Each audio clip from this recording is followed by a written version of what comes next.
9व्या अध्यायामध्ये हे सांगायचं काय कारण होतं याचं थोडं विवेचन मागच्या रविवारी झालं. त्याचा एक भाग राहिलेला आहे. ज्ञानेश्वर महाराजांनी जेव्हा भगवद्गीतेवरती टीका लिहायचा विचार केला, काय हेतू असावा? भगवंताच्या मनामध्ये जो अर्थ होता तो अर्थ आपल्याला सांगायचा. त्यांना जसा तो आकलन झाला तसा तो आपल्याला त्यांनी सांगितला. अर्थ सांगितला म्हणजे काय? हा ज्ञानयज्ञ आहे, हे ज्ञान आहे. म्हणजे आपल्याला ते ज्ञान नाही, भगवंताने काय सांगितलं हे ज्ञान नाही, ते ज्ञान करून देण्याकरता ज्ञानेश्वरी सांगितलं, होय ना. ज्ञानाचं स्थान कुठे आहे? What is the seat of knowledge? काय आहे? या ज्ञानावरती युरोपियन लोकांनी अतिशय खोल विचार केलेला आहे. विशेषतः सायन्स जेव्हा वाढायला लागलं त्यावेळेला ज्ञान म्हणजे काय, ज्ञानाची पद्धती काय, ज्ञानाचं उगम कशात आहे, अतिशय खोल विचार झालेला आहे. आणि हे ज्ञान सगळं ज्ञानेश्वरीत आहे म्हणून मला सांगायचा प्रसंग आहे. नाही तर नुसतं कुणी काथ्याकूट केला. अलीकडे एक नवीन असं सत्पुरुषांच्या चरित्रावर कादंबऱ्या लिहितात. अरे त्याचं चरित्र कादंबरीच्या पलीकडे असतं. काय कल्पना कराल तुम्ही मला सांगा, नाही का? म्हणजे तुकाराम महाराजांच्या वर जे संसारात प्रसंग आले ते कादंबरी काय कल्पना करेल असे प्रसंग हो. म्हणजे पण सांगायचं हेतू काय? तेव्हा ज्ञानेश्वर महाराजांचं तसं नाही आहे. ज्ञानेश्वर महाराजांचं जे सांगणं आहे ते अतिशय विश्वाच्या मूलतत्वाला धरून आहे. तेव्हा what is the seat of knowledge? ज्ञान राहतं कुठे सांगणं कठीण आहे. पण आज माझा अनुभव काय आहे? मला अज्ञान आहे. आपल्यापैकी इथे इतकी माणसं आहेत, ते कशाला? लहान 2 मुलं आहेत. शहाणा कोण? मी शहाणा आहे म्हणतो, आहे ना. बघा तुम्ही, जसं मी आपल्याला सांगितलं ना, बाईचे दात पडले आहेत, हानुवठी भेटे नाकास, अशी स्थिती झाली आहे. तरी आरशात पाहताना मी सुंदर आहे असं वाटतं ना तिला. तसं ज्ञानाचं आहे. किती अज्ञान असू दे त्याला मला समजतंय असं वाटतं त्याला. त्यात सुद्धा गंमत काय आहे? मला अज्ञान आहे हे ज्ञान माणसालाच आहे, प्राण्यांना नाही. देवानं काय कोणास ठाऊक आहे का नाही, पण मला कळत नाही हे त्याला कळतं. मग ज्ञानाचं स्थान कुठे आहे? माझा जीव हे ज्ञानाचं स्थान आहे. द सेल्फ, त्याला ती जाणीव आहे, त्याला ते ज्ञानाचं स्थान आहे. ही पहिली गोष्ट आपण ध्यानात धरा. अरे पण ज्ञानाचं स्थान तुम्ही जेव्हा जीव आहे असं म्हणता तेव्हा कशा प्रकारचं ते ज्ञान असतं? मला कळत नाही हे ते ज्ञान असतं. म्हणजे त्याला मूळ कळण्याची जाणीव आहे. म्हणजे मूळ तो ज्ञानस्वरूप असल्याशिवाय मला कळत नाही जाणीव निर्माण होत नाही. ज्ञानातूनच अज्ञान निर्माण होतं. कसं होतं? हे गूढ आहे. विश्वामध्ये हे मोठं गूढ आहे. अज्ञान केव्हा निर्माण झालं, का निर्माण झालं, कोणी निर्माण केलं, याला त्यांनी एकच उत्तर दिलं, हे अनादि आहे. अनादि म्हणजे ज्याचं आधी कळत नाही. आधी कळत नाही म्हणजे सुरुवात कशी झाली कळत नाही, कोणी केली काय केलं माहिती नाही, अनादि आहे. बरं, आता पुढचा प्रश्न. अहो जर ते जीवाच्या ठिकाणी आहे तर मग याची खूण काय आहे? आपण आत्ताच म्हटलं ज्ञानातून अज्ञान निर्माण झालेलं आहे. ज्ञान आहे म्हणून अज्ञान निर्माण झालेलं आहे. मग ज्ञानाचा धर्म त्याच्या ठिकाणी असला पाहिजे. मला कळत नाही हे जर ज्ञान आहे तर मग त्या ज्ञानाचं काही गुण पाहिजे की नाही? ज्ञान कसं आहे? चिन्मय आहे. हे संस्कृत शब्द. चित म्हणजे जाणीव हो, दुसरं काही नाही. त्यात मराठी शब्द वापरायचं म्हणजे भान असणे, जिवंतपण असणे, याचं नाव चित. चिन्मय आहे ते. नुसतं चिन्मय नाही, आनंद स्वरूप आहे. सच्चिदानंद आहे ना ज्ञान म्हणजे. म्हणून ज्ञानेश्वर महाराजांनी सुरुवातीला ओळी अशी घातली की मी जे तुम्हाला आता ज्ञान सांगणार आहे त्या ज्ञानानं सुख प्राप्ती होईल. जे मागच्या रविवारी मी थोडे शिल्लक ठेवलं ते आहे. याला युरोपियन लोक म्हणतात नॉलेज मस्ट बी सॅटिस्फाईंग. आणि बघा तर मी त्या धंद्यातल्या असल्यामुळे म्हणजे या पेपर फुटीच्या नाही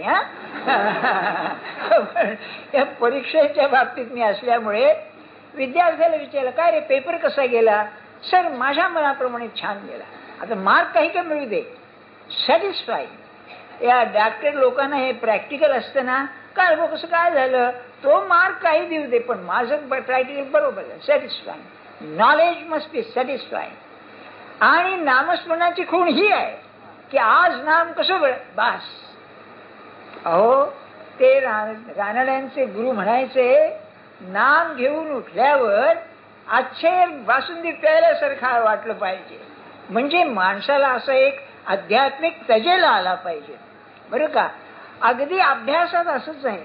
एखादा विषय तुम्ही वाचलात आणि बरोबर आकलन झाला की मनाचं जे समाधान होतं ना ते पैसा अडका आणि याच्यात त्याच्यात ते नाहीये बरं.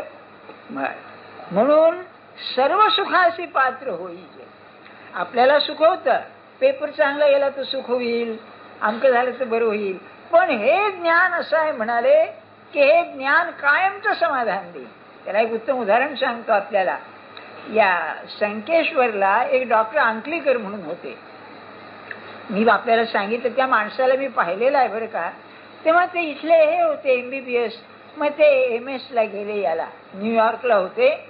ते बाकीचं त्यांचं काही मी सांगत नाही. आणि ते आल्यानंतर त्यांनी इथे दवाखाना काढला स्वतःचा. तर दवाखाना नेहमी आत बट्ट्याचा होऊ लागला. कारण कोणी म्हणलं की माझे पैसे नाहीत जाऊ दे दगू तू बरा हो असा बरं का. तेव्हा त्यांना महाराजांचे शिष्य महाराजांनी विचारलं की डॉक्टर अहो तुमचा हा सगळा आतबट्ट्याचा व्यवहार आहे. नाही म्हणजे महाराज मला कमी पडत नाही अजून बरं का पैसा मिळत नाही. पण मग तुम्ही एवढे शिकला काय. ते म्हणाले मला ज्ञानाचं समाधान आहे. पैसा नसेल मिळत पण मला ज्ञानाचं समाधान आहे बरं का. तेव्हा जर साध्या विषयामध्ये आपल्याला समजलं तर समाधान होतं. मला ठाऊक आहे की मी एक अब्दुल करीम खानची मैफल ऐकली शेवटची त्यांची मैफल त्या जिन्ना हाऊसच्या समोर. मी तिथेच राहत असे गिरगावमध्ये तेव्हा बरं का. तर त्यांच्या मागे बेहरे बुवा आणि सवाई गंधर्व बसलेले होते. ते बेहरे बुवांचा आवाज फारच हा तुम्हाला माहिती आहे. तर हे गाऊ लागले म्हणजे स्वतःशीच म्हणायचे वाह वाह वाह वाह. म्हणजे एक स्वर जो उत्तम लागला तर काय सॅटिस्फॅक्शन आहे काय समाधान आहे या लागला स्वर नाही का. आणि स्वर लागणं ही तपश्चर्या ध्यानात ठेवा सामान्य गोष्ट नाही आहे बरं का. ते एक प्रकारची काय म्हणा कृपाच आहे काय असेल ते असेल. लागला तर लागतो नाही तर खाकरा खोकरा कॉफी प्या काही होत नाही. सांगण्याचा हेतू काय तुम्हाला नाही. आणखी एक गमतीचं उदाहरण सांगतो. गोंधळास एक म्हाताऱ्या बाई होत्या लक्ष्मीबाई म्हणून. त्या महाराजांच्या नात्यातल्या होत्या. 10व्या-11व्या वर्षी वैधव्य आलेलं. जन्मभर तसंच त्यांनी महाराजांच्या जवळ काढलं बरं का. तर त्या की नाही आमटी आणि भाकरी अति उत्तम करीत. तर ते काय म्हणाले मला एकदा की त्या आमटी उकळायला लागली आणि त्याचा तो वास आला की फॉर्म्युला जमला. इतकं समाधान व्हायचं ही बोलायची सोय नाही. बघा कसं आहे. तेव्हा ज्ञानेश्वर महाराज जेव्हा म्हणतायत की तुम्हाला जे समाधान आहे ते दृश्यातलं तात्पुरतं आहे पण मी असं समाधान होईन की तुम्ही कायमचे सुखी व्हाल. हे ज्ञानाचं लक्षण आहे. नॉलेज मस्ट बी सॅटिस्फाईंग बरं का. आपल्याला इंग्रजी मी का सांगतोय ते मी उसने घेतलेलं आहे म्हणून सांगतो सर. आपल्याकडे इतकी चिकित्सा झालेली नाही. कमीपणा असं नाही. आपल्याकडे ब्रह्मस्वरूपाची भयंकर चिकित्सा आहे कारण आत्मज्ञानाचंच लक्षण आहे. पण ज्ञानमीमांसा म्हणून जी आहे ती युरोपियन लोकांची कमाल आहे. बर आता दुसरा प्रश्न असा याचं मूळ कशात आहे ज्ञानाचं. ते सीट सांगितली मी ते खोलात जाय जरूर नाही. जर जीव किंवा सेल्फ हे त्याचं स्थान आहे अर्थ तर अज्ञानी आहे ना. मग येतं कुठून त्याचा सोर्स काय, उगम काय आहे, ते शिवाकडून येतं. म्हणून जीव आणि शिव हे दोन पक्षी कल्पलेले आहेत. एका चेतनेची दोन रूप आहेत. झाड, देह हे झाड आहे अशी कल्पना उपनिषदामध्ये. पण दोन एकाच जातीचे पक्षी, पोपट म्हणजे पोपटच, कबूतर म्हणजे कबूतर, एकाच जातीचे. द्वा सुपर्णा, पर्ण म्हणजे पंख, दोघांनाही पंख चांगले आहेत. फक्त जीवाचे पंख कापलेले आहेत, पण ते उडता येत नाही. ईश्वराचे पंख प्रसिद्ध. कसा आहे बघा, तो जो जीव आहे तो ईश्वर सर्वज्ञ आहे, सर्वशक्तिमान आहे. जीव आहे अल्पज्ञ आहे आणि अल्पशक्ती आहे, म्हणूनच कर्तेपणाचा अभिमान भ्रम आहे. बरं का, तो विषय आजचा नव्हे.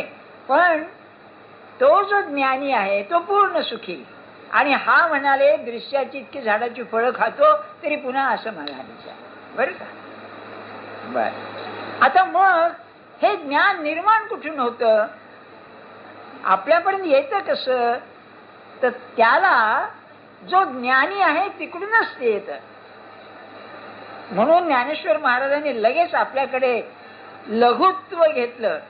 परिप्रौढीने बोलो होजी. अरे मी अहंकारानं म्हणत नाही बरं का, तुम्हा सर्वज्ञांच्या समाजी. अरे तुम्ही ज्ञानी, तुमच्यासमोर मी काय सांगू, पण सलगीची माझी विनंती आहे, आपलेपणाची आहे. बरं का, म्हणजे ज्ञान हे ज्ञानी पुरुषाकडूनच येतं. ध्यानात ठेवा. आपण अज्ञानाकडून ज्ञान येत नाही, म्हणून निरूपणाला फारसं महत्व नाही, एवढं लक्षात ठेवा. नाही का, बॉरोड नॉलेज. पुस्तकात यायचं तुम्हाला सांगायचं, ज्याची स्मरणशक्ती चांगली आहे तो हुशार, तो चांगला. नेहमी असं असतं बघा, एखादा एक अकाउंटंट घ्या, अकाउंट शिकवणारा, 2-3 मोठे मोठे मेडल मिळालेले, बिल्ला मिळालेले हुशार लोक आहेत. त्यातला एखादाच असा असतो की समजून देण्यात हुशार असतो. असं वाटतं की वा काय हुशारी आहे समजून देण्यात, सांगण्यामध्ये. म्हणजे त्याच्या ज्ञानामध्ये जे सौलभ्य आहे, जे सहज समजून देण्याची खुबी आहे, ती सगळ्यात असतं असं नाही. पण ज्ञानेश्वर महाराज जेव्हा प्रतिज्ञा करतायत त्यावर मी असं सांगेन तुम्हाला की तुम्ही खुश होऊन जाल. कोण खुश होऊन जाल? सर्वज्ञ खुश होऊन जाल. अरे असं मनात येईल. मी आपल्याला सांगितलं होतं ना की ऐकणारे तुमचे आमच्यासारखेच असणार. ज्ञानेश्वर महाराज आता निवृत्तीनाथ आणि त्यांचे ते बंधून भगिनी ते सोडून द्या हो, बाकीचे झोपा सुद्धा काढणार हो. असं काय करता? हा मनुष्य स्वभाव आहे, तो कसा बदलेल सांगा? तो शक्यच नाही बदलणं, नाही का? पण मग सर्वज्ञ का म्हणाले? त्याचं कारण आहे, जेव्हा ज्ञानाचा विषय निघतो, ज्ञान हे त्रिकाला बाधित आहे. कसं ते बघा, तुम्हाला आर्किमिडीसची गोष्ट माहिती आहे ना? त्या आर्किमिडीसचा जो राजा होता त्याला त्यांनी सांगितलं की माझ्या मुकुटामध्ये सोनं किती आहे. तेव्हा त्या सोन्याचं ते स्पेसिफिक ग्रॅव्हिटी म्हणतात ना, तर मराठीत काय म्हणतात की आपल्याला माहित नाही. तेव्हा त्याला ते सापडलं. त्यांनी ते पाण्यात घातल्यावर त्याचं ते वजन सापडलं. तो इतका खुश झाला, तसं नागवाल बाहेर पडत फिरला की सापडलंय. बरं का, त्याला भान राहिलं नाही ज्ञानाच्या आनंदामध्ये. बरं का, ते जे ज्ञान त्याला सापडलं ते आजतागायत खरं आहे. आपल्याकडे जेव्हा संस्कृताचा अभ्यास सुरू झाला युरोपियन लोकांनी, तेव्हा त्यांचं जर डोकं चक्रावलं असेल तर पाणिनीच्या अष्टाध्यायीने. संस्कृत भाषा अशी प्रचंड विलक्षण आहे. त्या भाषेला बंधन घालण्याचं महाकार्य पाणिनीने केलं. आजपर्यंत असा कोणी झालाच नाही, लक्षात ठेवा, भाषेला आवर घालणारा. बरं का, अलीकडे पेपरमध्ये मराठी भाषेचं काय व्हायचं, पुढे काय व्हायचं, आपण जिवंत होत ते पण मरत नाही, ती काय काळजी करायचं कारण नाही. आणि मला नेहमी असं वाटतं, मेकॉले म्हणून एक मोठा युरोपियन ब्रिटिश लेखक होता. बरं का, त्यानेच ही इंग्लिश पद्धती आणली म्हणतात.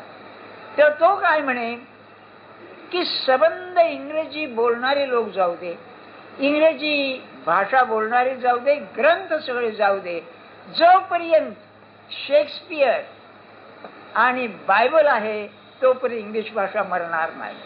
अगदी तसं मला वाटतं, तसं 100%. जोपर्यंत ज्ञानेश्वरीची एक प्रत जरी महाराष्ट्रात आहे, मराठी भाषेला मरण नाही. तुम्ही काही काळजी करू नका. हो, कारण आपण गेलो तरी भाषा राहणारच आहेत. आणि गमतीनं म्हणतो त्यातल्या शिव्या जोपर्यंत मराठीत आहे तो भाषा जाणारच नाही. त्या शिव्यामध्ये तेज असतं बरं का. गाढवा म्हणण्यात गधडीच्या म्हणण्यात फरक आहे की नाही, काय म्हणलं तेज असतं नुसतं नाही का. महामूर्ख आहे म्हणण्यापेक्षा हे जास्त हे आहे नाही का. म्हणून हिंदीमध्ये गधे के बच्चे म्हणतात नाही का. सांगण्याचा हेतू काय आपल्याला, तर मग हे जे ज्ञान निर्माण होते कोणामधून, हा ज्ञानी पुरुषातून निर्माण. बर, ज्ञानाला काही मर्यादा आहे का. पूर्वी होते, आज आहेत, पुढे होणार आहेत. तेव्हा सत्पुरुष ज्या वेळेला लिहितो त्यावेळेला समकालीनच्या बद्दल लिहित नाही, तो भविष्यकालीन सर्वांच्या करता लिहितो. म्हणून राधाकृष्णांनी त्यांचं जे भगवद्गीतेचं पुस्तक आहे ना, त्याच्या प्रस्तावनेत अतिशय महत्वाची गोष्ट सांगितली. लहानशी प्रस्तावना आहे. ते म्हणाले असा जो सत्पुरुषांचा ग्रंथ असतो त्यामध्ये 2 भाग असतात. एक समकालीन गोष्टी असतात. उदाहरण गीतेचं यज्ञाचं वर्णन केलंय. द्रव्य यज्ञ, तपोयज्ञ, तीळ तांदूळ घाला, अमक घाला, तमक घाला, हे तात्पुरतं आहे म्हणाले. यज्ञसंस्था लोप पावली, सगळं गेलं, पण भक्तीचं तत्वज्ञान हे कायमचं आहे. तेव्हा म्हणाले अशी जशी 2 भाग असतात तसं आज समकालीन जे लोक आहेत त्यांच्यामध्ये बोटावर मोजण्या इतकी ज्ञानी असतील, पण या संबंध मानव समाजामध्ये पुढे दर युगामध्ये मोठी माणसं होणार आहेत. समर्थांनी दासबोधामध्ये ईश्वराचे अवतार म्हणलेले आहे. हे धर्मरक्षा कारणे युगानुयुग चालत आहे, आजही आहेत, पुढे होणार असं म्हटलेलं आहे. ते धर्मस्थापनेचे नर, ते ईश्वराचे अवतार, मागे झाले पुढे होणार असं स्पष्ट म्हटलेलं आहे बरं का. सांगण्यात हेतू काय, तेव्हा ज्ञानेश्वर महाराज जेव्हा म्हणतात सर्वज्ञांच्या समाजी, तेव्हा समोर बसलेले समकालीन नव्हे, तर जे जे माझा ग्रंथ खरा समजणारे आहेत, अनुभवणारे आहेत, त्यांच्या सगळ्यांच्या करता आहे. हा दुसरा आहे. बर, मग ज्ञानाचा उगम कुठे आहे. ज्ञानाचा उगम मी मला सांगितलं ना, सीट ऑफ नॉलेज, माणसाचा जीव हा त्याचा उगम आहे. म्हणून ज्ञान हे निवेदन झाल्याशिवाय राहत नाही. Knowledge must go with communication. एक गंमत आहे अमृतानुभवामध्ये, अमृताचा अनुभव, परमेश्वर स्वरूपाचा अनुभव बरं का. तेव्हा शेवटच्या 10व्या प्रकरणात ज्ञानेश्वर महाराज म्हणाले की गुरु मला म्हणतील, अरे वेड्या, तुला ही अवस्था दिली आहे ना, मुकाट्याने भोग ना आनंद. हा उपद्रव कशाला ग्रंथ लिहायचा, लिहिल्यावर सांगितलं बरं का, हे लक्षात ठेवा आपण बरं का.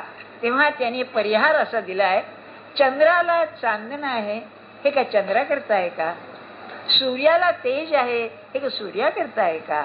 तसं मी जो आनंद भोगतो आहे तो माझ्या भोवती असणाऱ्या सगळ्यांना मिळावा, तो आनंदाचा सण भोगावा त्यांनी, म्हणून मी देतोय. म्हणून सत्पुरुष म्हटला, ज्ञानी म्हटला की हे ज्ञान कुणीतरी घ्यावं. जसं एखादा मोठा गवई असतो आणि त्याचा पोरगा इंजिनियर झाला, अरे घरची विद्यालय का मिळाली नाही तर घेत नाहीस तू, त्याला जसं वाईट वाटेल तसं हे आहे. नाही तर काय जरूर होती मला सांगा.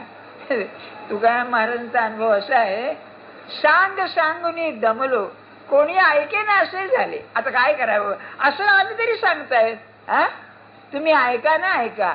म्हणून महाराजांना असं म्हटलं, आपण सांगत राहता कोणी ऐकत नाही. नाही म्हणले, गायीने शेण टाकलं थोडी तरी माती येऊन उठेल की नाही म्हणाले. काय आशावाद आहे मला सांगा. तुम्ही आम्ही की नाही मुलगा ऐकत नाही, झाले का तुझं तुझं नशीब असं म्हणून, ते नाही. काय दया असेल. म्हणून ज्ञान कुठून येतं, द सोर्स ऑफ नॉलेज कुठून आहे, ज्ञानी पुरुषाच्या अंतःकरणातून आहे बरं का. आता हे मागच्या रविवारचं थोडस झालं. आता प्रश्न असा, ज्ञानी आहे, त्याच्याजवळ ज्ञान आहे, पण ते मला द्यायला कसं शक्य आहे नाही का. तर त्यांनी अवधान द्या म्हणून सांगितलं. काय आहे बघा, बायबलमध्ये एक वाक्य आहे जीससचं, तो ज्ञानी पुरुष.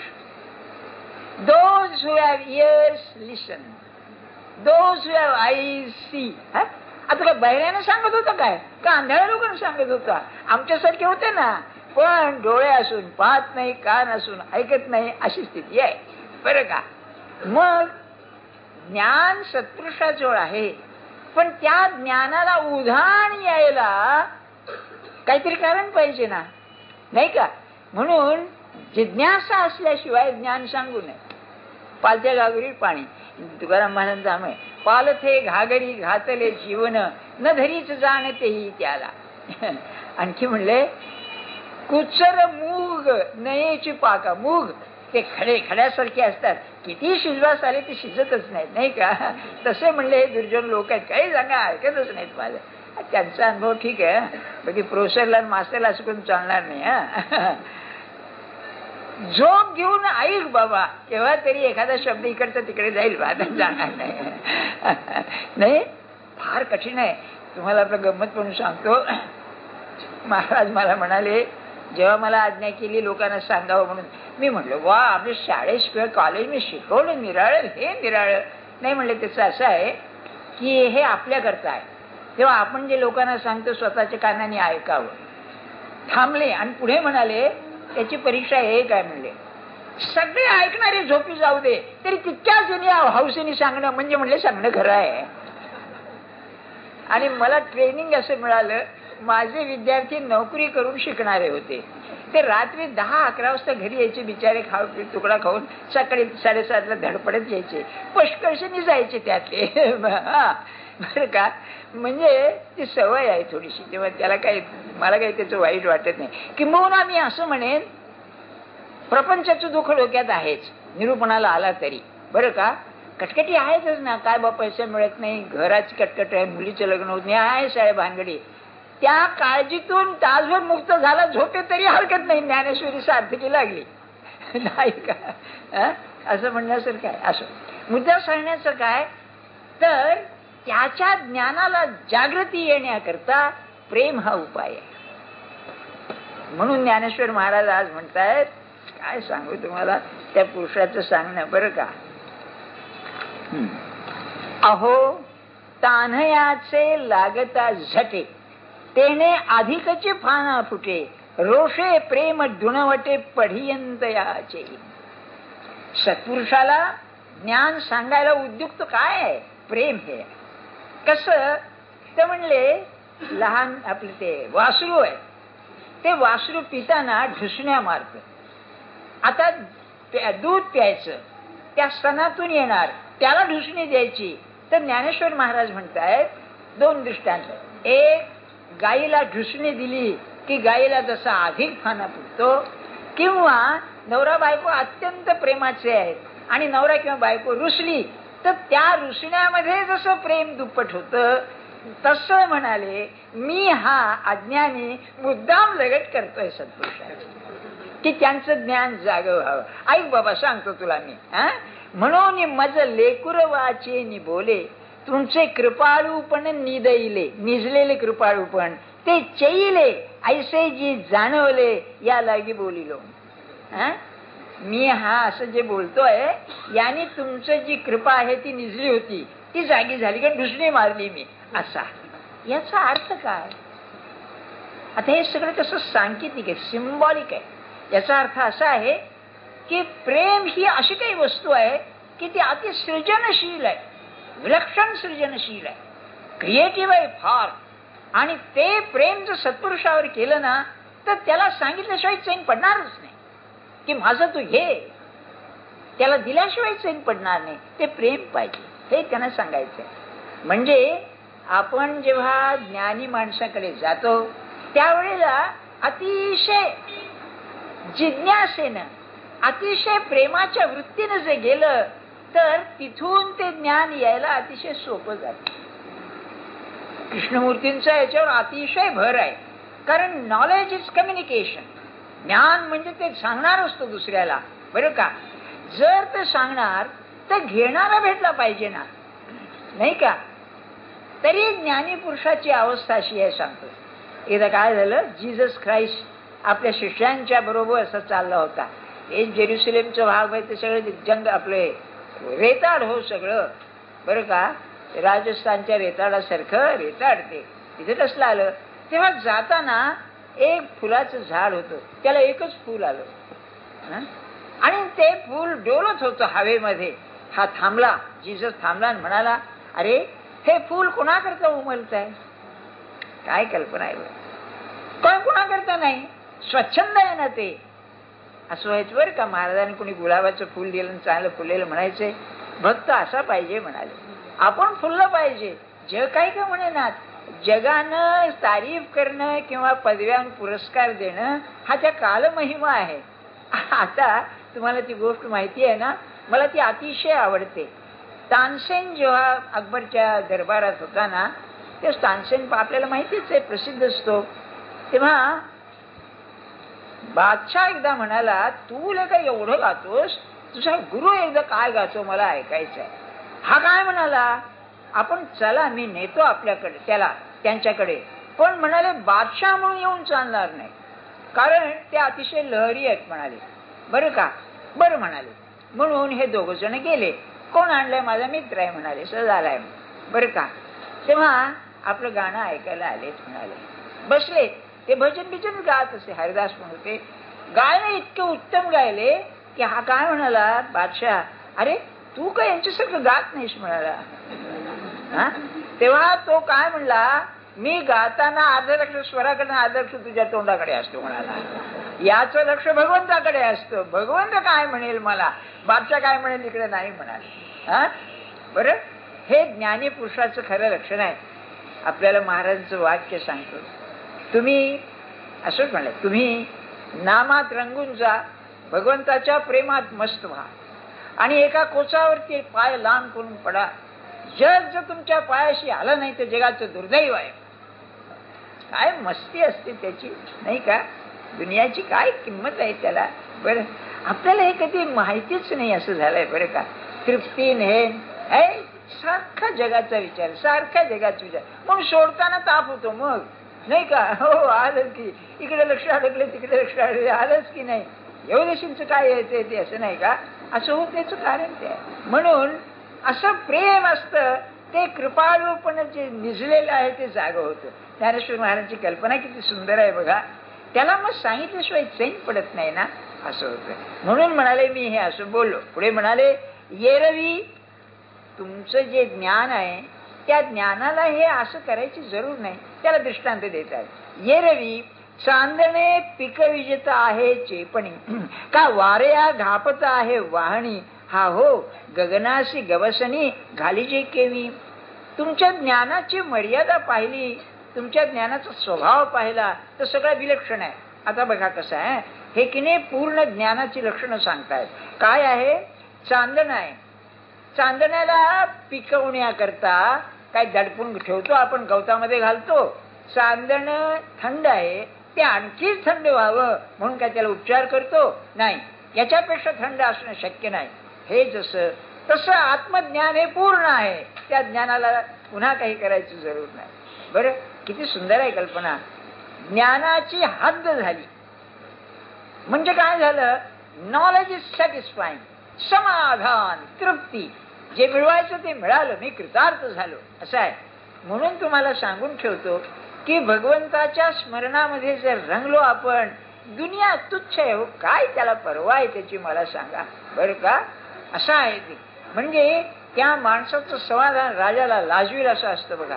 कारण त्याला कशाची जरूरच नाही ना, तृप्त असतो आपल्यामध्ये तो अगदी. म्हणून भगवद्गीतेमध्ये सिद्धप्रज्ञाची लक्षणं सांगताना आत्मन्येवात्मना तुष्ट, तुष्ट म्हणजे तृप्त, संतुष्ट. आपल्यामध्येच तृप्त आणि संतुष्ट आहे. नाही तर काय होतं, काय बस सकाळपासून कोणी भेटायला आले नाही, तोंडाला बुरशी आली आहे, जरा भांडा तरी कोणाशी, अशापैकी स्थिती आहे, नाही का. मग मोलकन उशिरा आले की का उशिरा आली, जप झालेलाच असतो, तो झालेलाच असतो सगळा. काय कसं मी सांगितलं तुम्हाला, आपल्याला तृप्त माणसाची कल्पनाच नाहीये. तृप्त शांत स्वस्थ आहे, सगळं मिळालेलं असून. बरं का, ही गंमत आहे. हा, तुमच्या इच्छा बघा, तृप्त राहिल्या, सगळं मिळालेलं असून त्याने. तसं म्हणले चांदण्याला आणखी पिकवणं काही आहे का? हे ज्ञान असं आहे, ज्ञानाची सीमा आहे त्यात पुढे. मग का वाऱ्या घापत आहे वाहणे, वाऱ्याला गती कमी आहे म्हणून आणखी काही जोडलंय त्याला ढकलायला, ते नाही. म्हणजे त्याचं कारण असं आहे, नॉलेज इज व्हेरी डायनॅमिक, इंग्लिशमध्ये सांगतात. हे अतिशय गतिशील आहे ज्ञान. हे ज्ञान कधी शिळ व्हायचं नाही, ध्यानात ठेवा आपण बरं का. इथं काय झालं, इथल्या एका हॉलमध्ये